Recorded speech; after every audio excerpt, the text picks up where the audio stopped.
Every morning is like a fresh, clean slate when you go out, and the tracks and signs from animals left behind from the previous evening moving around is a wonderful way of deciphering what's gone on.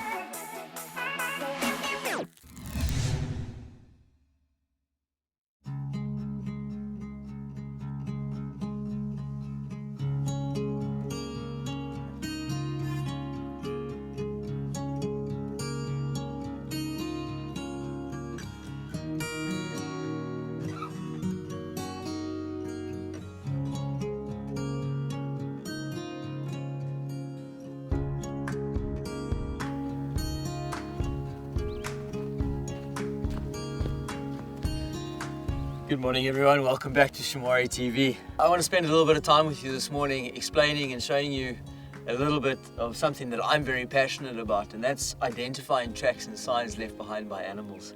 Every morning is like a fresh, clean slate when you go out, and the tracks and signs from animals left behind from the previous evening moving around is a wonderful way of deciphering what's gone on, trying to figure out where animals have moved to. Gives you an ability to identify species, often without having actually seen the animal. So from a scientific point of view, being able to identify individuals, species, and numbers, it's a great resource. So I think there's nothing better than when you move into an area and you look at freshly disturbed soil, or soil where an animal has just moved through, and you start looking at the finer details and start working out what happened, who was there, what direction they were going in. If we can have a look over here, there's a very nice little elephant track over there with a divot in the front, the point, showing the direction of travel, and all the tiny little fingerprints, the mosaics on the inside over there. And this is a small elephant track. And we know the direction it's going. We can see there's more than one individual over here, and there's even a very, very tiny one over here. So this is a breeding herd of elephants, a little group of elephants traveled through here last night. We've got some fresh dung over here and urine, which is still very, very wet. So this would tell us it's only a few hours old, and if we were to go and follow it, we'd have a very good chance of actually finding the animals. Stick around with me for the next little bit. I'll show you a little bit more. Enjoy.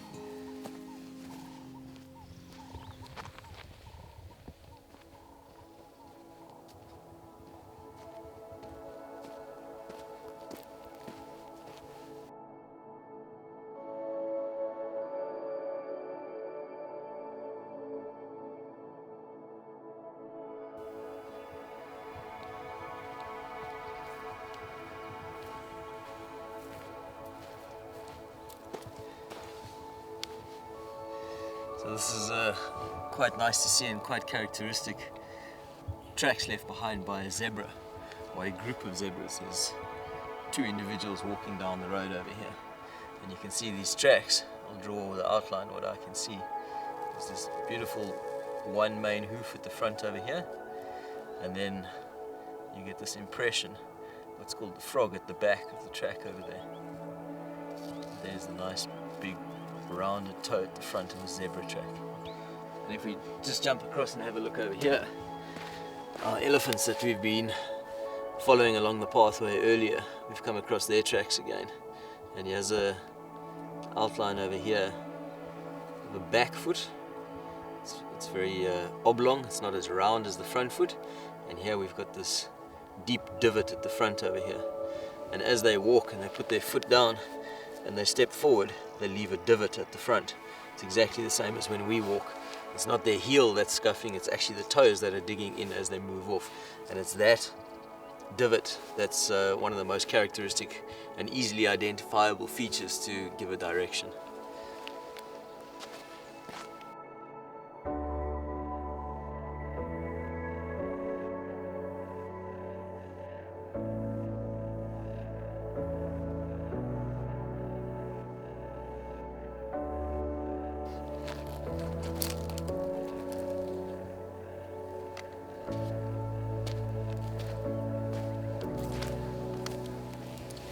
So I think always a great place to start with tracking is on roads.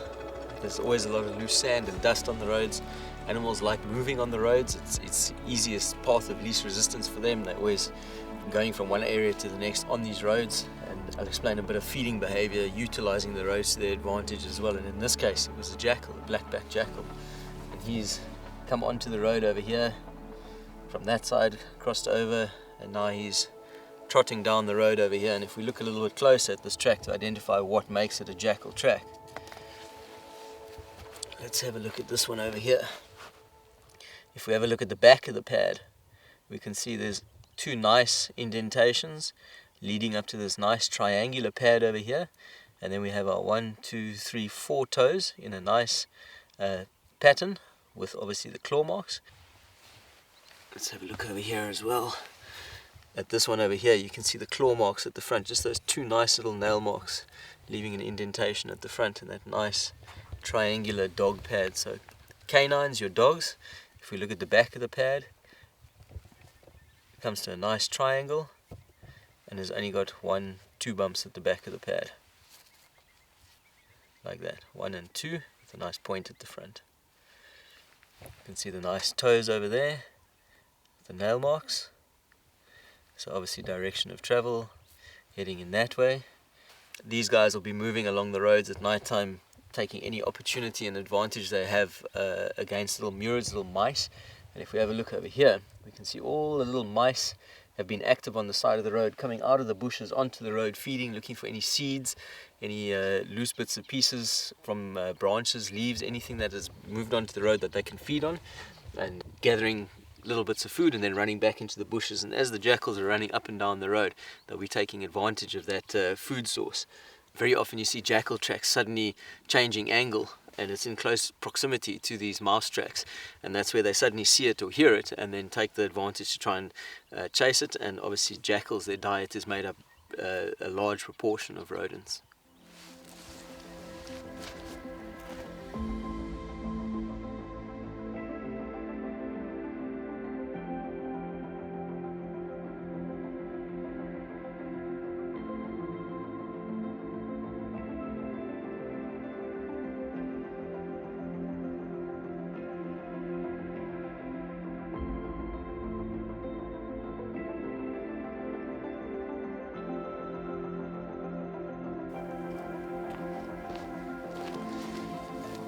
Here's another very, very characteristic track of the bush.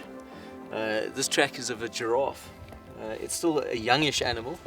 If we have a look at the outline of the track, it goes all the way from the back of the track over there to there, so a little bit more than a hand's length.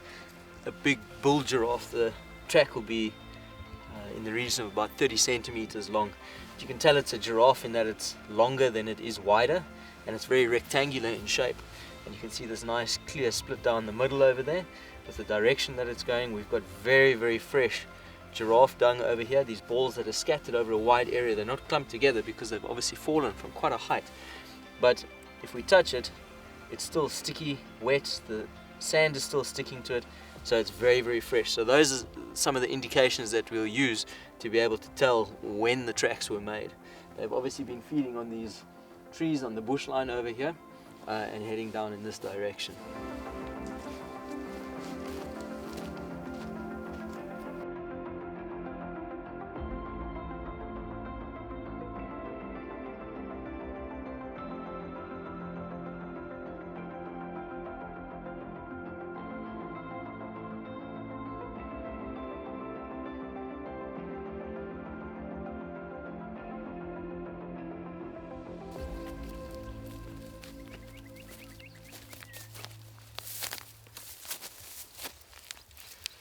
This is fantastic to see.